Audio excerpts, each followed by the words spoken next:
ನಾನು ನಿಮ್ಮ ಡಾಕ್ಟರ್ ರಾಜ್ಕುಮಾರ್ ಶಿವಾಚಾರ್ಯ ವೈದ್ಯ ಜ್ಯೋತಿಷಿ ಮಾತಾಡ್ತಿದ್ದೀನಿ.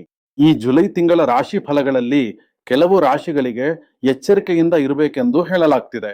ಮೇಷ ರಾಶಿ, ವೃಷಭ ರಾಶಿ, ಸಿಂಹ ರಾಶಿ, ಕನ್ಯಾ ರಾಶಿ, ತುಲಾ ರಾಶಿ, ಹಾಗೆಯೇ ವೃಶ್ಚಿಕ ರಾಶಿ, ಕುಂಭ ರಾಶಿ ಆಲ್ ಇವುಗಳು ಸ್ವಲ್ಪ ಎಚ್ಚರಿಕೆಯಿಂದ ಇರಬೇಕು. ಈ ಜುಲೈ ತಿಂಗಳಲ್ಲಿ ಮೀನರಾಶಿಗೆ ಸ್ವಲ್ಪ ಮಟ್ಟಿಗೆ ಚೆನ್ನಾಗಿರ್ಕದ. ಮಿಥುನ ರಾಶಿ, ಕನಕ ರಾಶಿ ಸ್ವಲ್ಪ ಮಟ್ಟಿಗೆ, ಕೆಲವು ರಾಶಿಗಳಿಗೆ ಸ್ವಲ್ಪ ಮಟ್ಟಿಗೆ, ಹಾಗೆಯೇ ಮಕರ ರಾಶಿ, ಮೀನ ರಾಶಿಗೆ ಸ್ವಲ್ಪ ಮಟ್ಟಿಗೆ ಕೆಲವು ರಾಶಿಗಳು ಚೆನ್ನಾಗಿರ್ತವೆ. ಕೆಲವು ರಾಶಿಗಳಿಗೆ ನಮ್ಮ ಜಾತಕದಲ್ಲಿ ಖಂಡಿತವಾಗಿಯೂ ಯಾವ ಪರಿಹಾರ ಮಾಡಬೇಕು, ಏನ್ ಮಾಡಬೇಕು ಎಂಬುದು ಮುಖ್ಯ. ಈ ವಾರದ ರಾಶಿ ಫಲಗಳಲ್ಲಿ ನಾವು ಹೇಗಿದ್ದೇವೆ ಎಂಬುದನ್ನು ನೋಡೋಣ. ಕೆಲವು ರಾಶಿಗಳು ಚೆನ್ನಾಗಿರ್ತವೆ, ಕೆಲವು ರಾಶಿಗಳಿಗೆ ಕೆಲವು ಅಡಚಣೆಗಳು ಮತ್ತು ಸಮಸ್ಯೆಗಳು ಖಂಡಿತವಾಗಿಯೂ ಇರ್ತವೆ. ಇಂದು ಸೋಮವಾರ. ಇಂದು ಬೆಳಿಗ್ಗೆ ನಾನು ಎದ್ದು ಇಂದಿನ ಒಂದು ಶೂಟಿಂಗ್ಗೆ ಹೊರಟು ಬರ್ತಿದ್ದೀನಿ.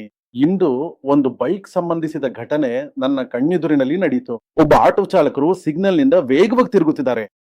ಒಬ್ರು ಬಡವರು ಅವರು ಫೋನ್ ಅನ್ನ ಮುಂದೆ ಹಿಡ್ಕೊಂಡಿದ್ದಾರೆ. ಮಗು ಮುಂದೆ ಇದೆ. ಆ ತಿರುವಿನಲ್ಲಿ ತಡಕಾಗಿ ಗಾಜು ಹೊಡೆದು ಹೆಲ್ಮೆಟ್ಗೆ ಬಡಿದು ಒಂದ್ ಘಟನೆ ಆಯ್ತು. ಆ ಆಟೋ ಚಾಲಕರು ನಿಲ್ದೆ ಹೋಗ್ಬಿಟ್ರು. ಒಂದ್ ನಿಮಿಷ ಅಥವಾ ಒಂದ್ ಅರ್ಧ ನಿಮಿಷದ ನಂತರ ಅವನ್ ಏನ್ ಯೋಚಿಸಿದನೋ ಗೊತ್ತಿಲ್ಲ. ಆ ಆಟೋ ಚಾಲಕನ್ನ ಹಿಂಬಾಲಿಸಿ ಹೋದನು. ಏನಾಯ್ತೋ ಗೊತ್ತಿಲ್ಲ. ಆದ್ರೆ ಇವತ್ ಸೋಮವಾರ ನೋಡಿ, ಪ್ರತಿಯೊಂದು ನಿಮಿಷದಲ್ಲೂ ನಡೆದ ಅನಿರೀಕ್ಷಿತ ಘಟನೆಗಳಿವು. ಏನೋ ಒಂದು ವಿಷಯ ನಡಿಬೇಕಿತ್ತ, ಅದು ಬೇರೆ ರೀತಿಯ ಕೆಲವು ಘಟನೆಗಳು ನಡೆದಿವೆ. ಅದಕ್ಕಾಗಿಯೇ ಈ ಜ್ಯೋತಿಷ್ಯ ಎಂಬುದು ನಮಗೆ ನಿಜವಾದ ಸತ್ಯ, ನಿಜವನ್ ಬಿಟ್ರೆ ಬೇರೆ ಏನೀಗ ಜೀವನದಲ್ಲಿ ನಡೆಯುತ್ತಿರುವುದನ್ನೇ ಚಿತ್ರವಾಗಿ ತೋರಿಸ್ತಾರೆ. ಹಾಗಾಗಿ ನಿನಗೆ ಇವೆಲ್ಲ ಇದೆ, ಇಂಥದ್ದೆಲ್ಲ ಇದೆ, ಇಂಥದ್ದೆಲ್ಲ ಇದೆ ಅಂತ ಜೀವನದಲ್ಲಿ ನಡೀತಿರೋ ವಿಷಯವನ್ನೇ ಹೇಳ್ತಾರೆ, ನಡೆಯದ್ದನ್ನು ಹೇಳಲ್ಲ. ಈ ಜ್ಯೋತಿಷ್ಯವೆಂಬುದು ದೈವಿಕ ಹೆಸರು. ಬ್ರಹ್ಮವಿದ್ಯೆ ಕಲಿತವನು ಅಂತ ಹೇಳ್ತಾರೆ. ಇವೆಲ್ಲವೂ ತುಂಬಾ ದೊಡ್ಡ ಪ್ರೊಸೆಸಿಂಗ್. ಇವುಗಳನ್ನು ಓದುವುದು, ಅನುಭವಿಸುವುದು, ಪ್ರತಿ ಜಾತಕವನ್ನು ನೋಡಿ ಹೇಳುವುದು, ಇವು ಎಲ್ಲವೂ ಒಂದು ಕಲೆ.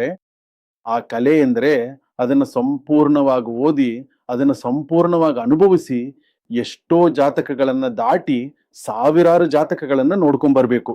ಅದಕ್ಕಾಗಿ ನಾನೀಗ 32 ವರ್ಷಗಳಿಂದ ಜಾತಕಗಳನ್ನ ನೋಡಿದ್ದೇನೆ. ನಾನು ಎಷ್ಟು ಜಾತಕಗಳನ್ನು ದಾಟ್ಕೊಂಡಿದ್ದೇನೆಂದು ನೋಡಿ. ಅದನ್ನು ಹೋಲಿಸಿ ನಾವು ಕೂಡ ಅನೇಕ ಜಾತಕಗಳನ್ನ ದಾಟ್ಕೊಂಡು ಬರ್ಬೇಕು. ಅಪ್ಪೋ ಮಾತ್ರ ನಾವೊಂದು ಸಂಪೂರ್ಣ ಜ್ಯೋತಿಷಿಯಾಗಿ ಕೆಲವು ವಿಷಯಗಳನ್ನ ಹೇಳಲು ಸಾಧ್ಯವಾಗ್ತದೆ. ಬನ್ನಿ, ಈ ವಿಡಿಯೋಗಳನ್ನ ಎಲ್ಲವೂ ನೋಡಿ. ನಿಮಗೆ ಯಾವುದೇ ಅನುಮಾನಗಳಿದ್ರೆ ಕೆಳಗಿನ ವಿವರಣೆಯಲ್ಲಿ ನಂಬರ್ ಇದೆ, ಕೇಳಿ ಖಚಿತವಾಗಿ. ಅದಕ್ಕಾಗಿ ಅಪಾಯಿಂಟ್ಮೆಂಟ್ ಫಿಕ್ಸ್ ಮಾಡಿ ನಿಮ್ ಜಾತಕವನ್ನು ನೋಡಿ ಹೇಳ್ತೇನೆ. ಕನ್ಯಾ ರಾಶಿಯ ಪ್ರಿಯರೇ, ಜುಲೈ ತಿಂಗಳು ನಿಮಗೆ ಹೇಗಿದೆ ಅಂದ್ರೆ, ಕನ್ಯಾ ರಾಶಿಗೆ ಅನುಗುಣವಾಗಿ ಈಗ ಹೊಸ ಅವಕಾಶಗಳು ಬರಲು ಸಾಕಷ್ಟು ಸಂಗತಿಗಳಿವೆ. ಹೆಚ್ಚು ಹೊಸ ಅವಕಾಶಗಳು ಬರುತ್ತವೆ. ಏನಾದ್ರೂ ಒಂದು ಕೆಲಸ ಮಾಡಬೇಕು, ಏನಾದ್ರೂ ಒಂದು ಕೆಲಸ ಮಾಡಲು ಅವಕಾಶಗಳು ಹೆಚ್ಚು ಬರ್ತಿವೆ. ಅವಕಾಶಗಳನ್ನ ಬಳಸ್ಕೊಳ್ಳೋಣ. ಆದ್ರೆ ಅದನ್ನು ಯೋಚಿಸ್ನೋಣಿಯ, ಹೇಗಿರುತ್ತೆ, ಸರಿಯಾಗಿರುತ್ತಾ? ನಮ್ಗೆ ಈಗ ನಾನು ಕನ್ಯಾ ರಾಶಿ ಅಂತ ಇಟ್ಕೊಳ್ಳಿ. ನಾನು ಯೋಚಿಸ್ತೇನೆ, ಈಗ ಇದು ಬರ್ತಿದೆ, ಇದನ್ನ ನಾವು ಮಾಡಿದ್ರೆ ಇದು ನಮ್ಮ ಕೆಲಸಕ್ಕೆ, ನಮ್ಮ ಉದ್ಯೋಗಕ್ಕೆ, ನಮ್ಮ ವಿಷಯಕ್ಕೆ ಸರಿಯಾಗಿರುತ್ತಾ ಎನ್ನು ನನಗೊಂದು ನಿರ್ಧಾರ ತೆಗೆದುಕೊಳ್ಳಲು ಸಾಧ್ಯವಾಗ್ತದೆ. ಹಾಗಾಗಿ ಇದು ಸರಿಯಾಣಿದೆ. ಅಂತಹ ರೀತಿಯಲ್ಲಿ ನನಗೆ ಒಂದು ಹೊಸ ಅವಕಾಶ ಬರ್ತಿದೆ ಎಂದು ಹೇಳಿದ್ರೆ ಅದಕ್ಕೆ ನೀವು ಒಂದು ನಿರ್ಧಾರ ತೆಗೆದುಕೊಳ್ಳಲು ಅದನ್ನು ಮನಸ್ಸಿನಲ್ಲಿ ಸ್ವೀಕರಿಸ್ಕೋಬೇಕು. ಹೀಗಾಗಿ ಈಗ ನಿಮ್ಗೊಂದು ಹೊಸ ಅವಕಾಶ ಬರ್ತಿದೆ. ಉದ್ಯೋಗದಲ್ಲಿ ಅಥವಾ ವ್ಯವಹಾರದಲ್ಲಿ ಯಾವುದಾದ್ರೂ ಬದಲಾವಣೆಗಳು ಬರ್ತಿವೆ ಎಂದು ಹೇಳಿದ್ರೆ ಅದನ್ನು ನಿಧಾನವಾಗಿ ಬಳಸ್ಕೊಳ್ಳಲು ಮತ್ತು ಕಲಿಯಲು ಪ್ರಯತ್ನಿಸಿ. ಎಲ್ಲರೊಡನೆ ಕೋಪದಿಂದ ಮಾತನಾಡಬೇಡಿ, ಯಾವುದನ್ನು ಕಳೆದುಕೊಳ್ಬೇಡಿ. ತುಂಬಾ ಕೋಪದಿಂದ ಮಾತಾಡಿ ಯಾರನ್ನಾದ್ರೂ ನೋಯಿಸೋದು ಅಥವಾ ಯಾವ್ದನ್ನಾದ್ರೂ ಕಳ್ಕೊಳ್ಳೋದು, ಇಂಥ ವಿಷಯಗಳಲ್ಲಿ ಏನ್ ಮಾಡ್ಬೇಕು ಅಂತ ಯೋಚಿಸಿ ಶಾಂತವಾಗಿ ನಡ್ಕೊಂಡ್ರೆ ಚೆನ್ನಾಗಿರುತ್ತೆ. ಕನ್ಯಾ ರಾಶಿ, ಮನ್ಸಿನಲ್ಲಿ ಗೊಂದಲಗಳು ಹೆಚ್ಚಿರ್ತವೆ. ಯಾವ್ದಾದ್ರೂ ಒಂದು ಕೆಲಸ ಮಾಡಲು ಹೋಗಿದ್ರೆ ಹೆಚ್ಚಿನ ಕಷ್ಟಗಳು ಎದುರಾಗ್ತವೆ. ಯಾವುದೇ ಒಂದು ಸರಿಯಾದ ಪರಿಸ್ಥಿತಿಗೆ ಹೋಗೋದಿಲ್ಲ. ನೀವೊಂದು ವಿಷಯವನ್ನ ಯೋಚಿಸ್ತೀರಾ, ದೇವರು ಮತ್ತೊಂದು ಯೋಚಿಸ್ತಾನೆ. ಏನ್ ಬರೆಯಲ್ಪಟ್ಟಿದೆಯೋ ಅದನ್ನು ಮತ್ತೆ ಬರೆದು ಬದಲಾಯಿಸಲಾಗದು ಅನ್ನೋ ಹಾಗೆ ಕೆಲವು ವಿಷಯಗಳು ನಮಗೇನೋ ತಪ್ಪಿ ಹೋಗಿದಂತೆ ಅನಿಸ್ತದೆ. ಆದ್ರೆ ಕನ್ಯಾ ರಾಶಿಗೆ ಸಂಬಂಧಿಸಿದಂತೆ ಕೆಲವು ವಿಷಯಗಳನ್ನ ಸ್ವಲ್ಪ ಗಮನದಿಂದ ಮತ್ತು ಸಹನೆಯಿಂದ ಮಾಡಿ. ಬಹುದಿನಗಳಿಂದ ಕಾಯ್ತಿದ್ದ ಕೆಲವು ವಿಷಯಗಳು ನಮಗೆ ತಿಳಿಯಬಹುದು ಎಂದು ಹೇಳಬಹುದು. ಅದೇ ರೀತಿ ಕೆಲವರಿಗೆ ಪದೋನ್ನತಿ ಅಥವಾ ವೇತನ ಹೆಚ್ಚಳದ ಅವಕಾಶ ಇದೆ. ಕೆಲವರಿಗೆ ಸರ್ಕಾರಿ ಉದ್ಯೋಗ ದೊರಕುವ ಅವಕಾಶಗಳು ಮತ್ತು ಅದಕ್ಕೆ ಸಂಬಂಧಿಸಿದ ಕೆಲವು ವಿಷಯಗಳು ಸಂಭವಿಸುವ ಸಾಧ್ಯತೆ ಇದೆ. ಸರ್ಕಾರಿ ಉದ್ಯೋಗದಲ್ಲಿರುವ ಮಹಿಳೆಯರಿಗೆ ಈಗೋ ಕಾರಣದಿಂದ ಸಮಸ್ಯೆಗಳು ಬಂದು ಇದರಿಂದ ಸ್ಥಳಾಂತರ ಸಮಸ್ಯೆಗಳು, ಅಜಾಗ್ರತೆಯಿಂದ ಸ್ಥಳಾಂತರ ಸಮಸ್ಯೆಗಳು ಎಲ್ಲವೂ ಸಂಭವಿಸುವ ಸಾಧ್ಯತೆ ಇದೆ. ಗಲಾಟೆ ಉಂಟಾಗ್ಬೋದು. ಕೆಲಸ ಮಾಡೋ ಸ್ಥಳದಲ್ಲಿ ಗಲಾಟೆ ಉಂಟಾಗ್ಬಹುದು. ಅದನ್ನು ನಾನು ಹೇಳಿದ್ದೇನೆ. ಆಫೀಸ್ ಪಾಲಿಟಿಕ್ಸ್ ಬಗ್ಗೆ ಕೇಳಿದ್ರ ಅದೇ ರೀತಿಯಲ್ಲಿ ಕೆಲಸ ಮಾಡೋ ಸ್ಥಳವನ್ನ ರಾಜಕೀಯ ಮಾಡ್ತಾರೆ ಎಂದು ಹೇಳ್ತಾರೆ ಅಲ್ವೇ, ಅದೇ ರೀತಿಯಲ್ಲಿ ಮನೆ ಬದಲಾವಣೆ ಅಥವಾ ಹೊಸ ಆಸ್ತಿ ಸಂಬಂಧಿಸಿದ ಪ್ರಯತ್ನ ಯಶಸ್ವಿಯಾಗತ್ತೆ. ಆಧ್ಯಾತ್ಮಿಕ ಪ್ರಯಾಣ ಮತ್ತು ಮನಸ್ಸಿಗೆ ಶಾಂತಿ ದೊರೆಯುತ್ತದೆ. ನಿಮ್ ಸಲಹೆಯನ್ನ ಹಲವರು ಗೌರವಿಸಲು ಆರಂಭಿಸ್ಕಾಲೆ. ಹೆಚ್ಚು ದಿನಗಳ ಆಸೆ ಒಂದನ್ನು ಪೂರೈಸಿಕೊಳ್ಳಲು ಒಂದು ಅವಕಾಶ ಸಿಗ್ತದೆ ಎಂದು ಹೇಳಬಹುದು. ಎಲ್ಲರ ಸಮಸ್ಯೆಗಳನ್ನು ನಿಮ್ಮ ಹೊಣೆಗಾರಿಕೆ ಆಗಿಸ್ಕೊಂಡ್ಬಿಡಬೇಡಿ. ಹಾಗಾದ್ರೆ ನೋಡಿ ಏನ್ ಮಾಡಬಹುದು ಎಂದು. ನಿಮ್ಮ ಉತ್ತಮ ಅವಕಾಶವನ್ನ ಹೆಚ್ಚು ತಪ್ಪಿಸ್ಕೋಬೇಡಿ. ಹಾಗಾದ್ರೆ ಏನ್ ಮಾಡ್ಬೋದು, ಹೇಗ್ ಮಾಡ್ಬೋದು ಅಂತ ನೋಡಿ. ಸಂಬಂಧಿಕರ ಬಳಿ ಹಣದ ವಿಷಯದಲ್ಲಿ ಸ್ವಲ್ಪ ಎಚ್ಚರಿಕೆಯಿಂದಿಲ್ಲ. ಏನ್ ಮಾಡ್ಬೇಕು, ಕೆಲವು ವಿಷಯಗಳಲ್ಲಿ ಏನ್ ಮಾಡ್ಬೇಕಂತ ನೋಡಿ. ಮಕ್ಕಳ ವಿಷಯದಲ್ಲಿ ಜಾಗ್ರತೆಯಿಂದಿರಿ. ವಾಹನಗಳ ವಿಷಯದಲ್ಲಿ ಚೀಟಿಗೆ ಹಣ ಹಾಕುವುದು, ಚೀಟಿ ಹಣದ ವಿಷಯಗಳಲ್ಲಿ ಎಲ್ಲವೂ ಸ್ವಲ್ಪ ಜಾಗ್ರತೆಯಿಂದ ಇದ್ರೆ ಚೆನ್ನಾಗಿದೆ. ಅದೇ ರೀತಿ ಸ್ಪಷ್ಟವಾಗಿ ಯಾವುದೇ ನಿರ್ಧಾರವನ್ನು ತೆಗೆದುಕೊಳ್ಳಿ. ಅವಸರದಲ್ಲಿ ಯಾವುದೇ ನಿರ್ಧಾರವನ್ನು ತೆಗೆದುಕೊಳ್ಬೇಡಿ. ಸ್ಪಷ್ಟವಾಗಿ ನಿರ್ಧಾರ ತಗೊಳ್ಳಿ. ನೀವು ಸ್ಪಷ್ಟವಾಗಿ ನಿರ್ಧಾರ ತೆಗೆದುಕೊಂಡ್ರೆ ಅದ್ಭುತ. ಅದೇ ರೀತಿ ಮುಂದಾಗಿ ಕೆಲವರು ನಿಮ್ಮ ಸಲಹೆಯನ್ನು ಕೇಳಲು ಬರ್ತಾರೆ. ಅಪ್ಪ ಹೀಗ್ ಮಾಡಬಹುನಾ, ಅಪ್ಪ ಹೀಗ್ ಮಾಡ್ಬೋದು, ನಿಮಗ್ ಸಾಧ್ಯವಾದ್ರೆ ದಾರಿ ಹೇಳಿ. ಸಾಧ್ಯವಿಲ್ವೇ ಬಿಟ್ಟುಬಿಡಿ. ಹೇಳದಂತೆ ಮಾಡ್ಬೇಕಾದ ಸ್ಥಿತಿ ಇದ್ರೆ ಹೇಳಿ, ಇಲ್ದಿದ್ರೆ ಹೇಳ್ಬೇಕಾಗಿಲ್ಲ, ಅದನ್ನೇ ಮಾಡು. ದೀರ್ಘಕಾಲದ ಆಸೆ ಪೂರೈಸುವ ಅವಕಾಶ ಸಿಗ್ತದೆ. ಹಾಗಾಗಿ ಹಲವಾರು ಒಳ್ಳೆ ಸಂಗತಿಗಳು ನಡೆಯಲು ಅವಕಾಶಗಳಿವೆ. ಹಣದ ವಿಷಯದಲ್ಲಿ ಸ್ಪಷ್ಟವಾಗಿಲಿ. ಏನ್ ಮಾಡ್ಬೇಕಾಗಿದೆ ಹೇಳ್ತಾರನ್ಸುತ್ತೆ, ಕೊಡೋದಿಲ್ಲ. ನಿಮ್ಮ ಅಭ್ಯಾಸಗಳು ಕೂಡ ಹಾಗಿರಬಹುದು.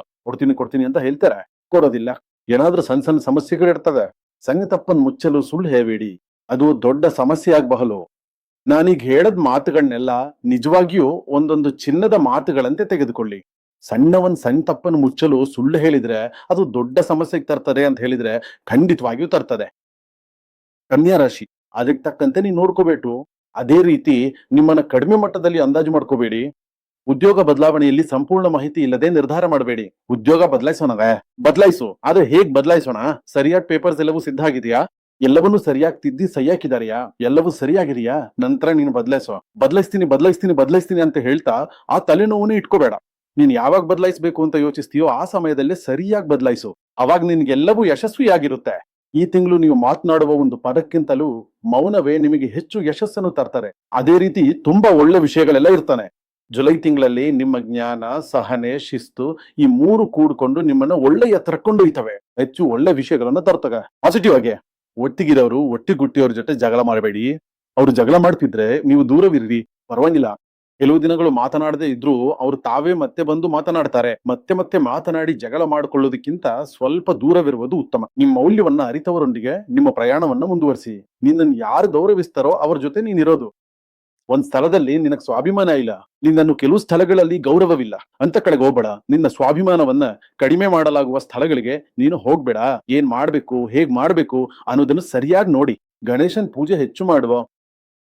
ಈ ತಿಂಗಳಲ್ಲಿ ಯಾರನ್ನ ನಂಬಬೇಕು, ಯಾರನ್ನ ದೂರವಿಡಬೇಕು ಎಂಬುದನ್ನ ಕಾಲವೇ ನಿನಗೆ ಕಲಿಸುತ್ತೆ. ಇನ್ನು ಮುಂದೆ ನೀನು ಯಾರಿಂದ ದೂರವಿರಬೇಕು ಎಂಬುದನ್ನು ಕಾಲ ನಿನ್ಗೆ ಕಲಿಸಲು ಹೋಗ್ತಿದೆ. ಅತ್ಯಂತ ಎಚ್ಚರಿಕೆಯಿಂದಿರು. ಆತುರಕ್ಕಿಂತ ಯೋಜನೆಯನ್ನು ಆರಿಸೋ. ವಿಜಯವು ನಿನ್ನನ್ನು ಹುಡುಕಿ ಬರ್ಕಡೆ. ಗೌರವವು ಶಾಶ್ವತವಾಗಿ ನಿನ್ನೊಡನೆ ಇರ್ತದೆ. ಇದು ಈ ರಾಶಿಫಲದ ಪ್ರಮುಖ ವಿಷಯಗಳಲ್ಲೊಂದು. ನಾನು ಏನೇನ್ ಹೇಳಿದಿನೋ ಎಂಬುದನ್ನು ಸ್ವಲ್ಪ ಎಚ್ಚರಿಕೆಯಿಂದ ಗಮನಿಸು. ಸರಿತಾನೆ? ಶುಭಂ.